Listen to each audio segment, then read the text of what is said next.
ঠাকুর মহারাজকে সরস্বতী জ্ঞানে পূজা। মঠে ২ সপ্তাহের অধিক কাল অবস্থানের পর বাড়ি হইতে টাকা গিয়া পৌঁছাইল। তখন শ্রীপঞ্চমীর ২-১ দিন বাকি আছে। শ্রী শ্রী ঠাকুরের নিকট টাকা প্রাপ্তির সংবাদ জানাইয়া বাড়ি ফেরার অনুমতি প্রার্থনা করিলাম। ঠাকুর বলিলেন, যখন এতদিন মঠে থাকলা তখন পুষ্পাঞ্জলি দিয়া পরদিন বাড়ি যাবা। আমি তাহাতেই সম্মত হইয়া রহিয়া গেলাম। একদিন পরে পূজার দিন আসিল।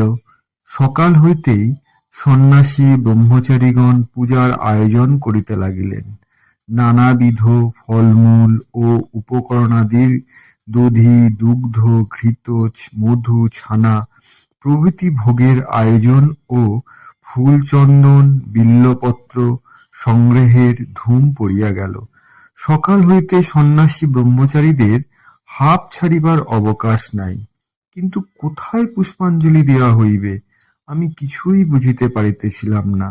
কারণ ছোট থেকে দেখিয়া আসিতেছি শ্রীপঞ্চমীতে সরস্বতী পূজা হয় বটে, কিন্তু সেই দিন বিদ্যার্থীরা ও গৃহস্থরা সরস্বতীর প্রতিমা অথবা পুস্তকাদির পূজা করিয়া থাকেন এবং তথায় পুষ্পাঞ্জলি দিয়া থাকে।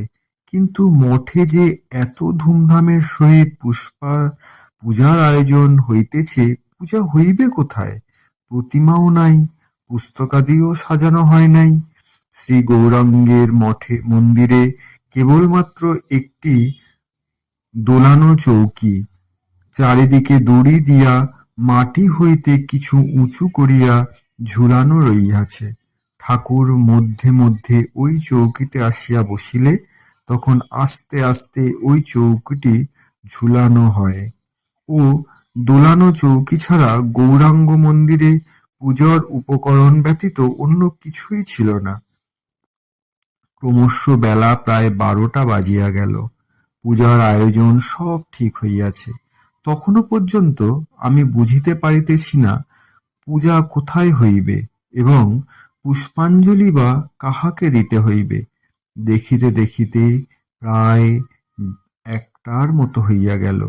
শুনিলাম ঠাকুর আসিলে পুষ্পাঞ্জলি দেওয়া হইবে। অন্যান্য ছেলেদের মতো আমিও ক্ষুধা তৃষ্ণা সহ্য করিয়া পুষ্পাঞ্জলির অপেক্ষায় রইলাম। শ্রী শ্রী ঠাকুর তখন স্নানাহারের শেষে কাষ্ঠ পাদুকার শব্দ করিতে করিতে প্রশান্তভাবে আসিয়া দোলন চৌকিতে বসিলেন এবং দোলন চৌকির সম্মুখে একটা ছোট জলচৌকির উপরে সজ্জিত আসনে পদদ্বয় স্থাপন করিলেন। তখন একে একে স্বামী চিদানন্দ মহারাজ, স্বামী শুদ্ধানন্দ মহারাজ, কামিনীদা, বর্তমানে স্বামী আত্মানন্দ মহারাজ, স্বামী নির্বাণানন্দ মহাসরস্বতী, স্বামী শিবানন্দ সরস্বতী প্রভৃতি বয়োজ্যেষ্ঠগণ ঠাকুরের পাদ পদ্মে পুষ্পাঞ্জলি প্রদান করিতে লাগিলেন।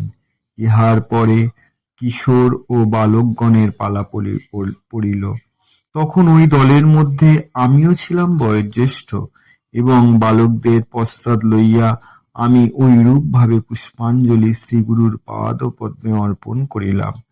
তাহার পর বালক ব্রহ্মচারীরা পুষ্পাঞ্জলি প্রদান করিল। তখন শ্রী শ্রী ঠাকুর বালকদিগকে লক্ষ্য করিয়া প্রশ্ন করিলেন, আজ তোমরা কি বলিয়া পুষ্পাঞ্জলি দিলে? ছেলেরা উত্তর করিল, জয়গুরু বলিয়া। ঠাকুর বলিলেন, কেন? আজ কি উদ্দেশ্যে আমার পূজা করছ? ছেলেরা উত্তর দিল, সরস্বতী পূজার উদ্দেশ্যে। তখন শ্রী শ্রী ঠাকুর বলিলেন, তা হইলে তোমরা আজ আমাকে সরস্বতী রূপে জ্ঞান, ভক্তি, বিদ্যা বুদ্ধির জন্য পূজা ও প্রার্থনা করছ।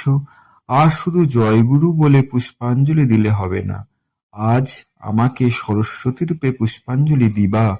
এই বলিয়া শ্রী শ্রী ঠাকুর বলতে লাগিলেন, সকলে বলো। আইলেন মা সরস্বতী নির্মল বরণে, গলায় গজমতি কুণ্ডল করণে, বীণা রঞ্জিত পুস্তক হস্তে, ভগবতী ভারতী দেবী নমস্তে ইত্যাদি মন্ত্র পাঠ করাইয়া পুষ্পাঞ্জলি দিতে বলিলেন।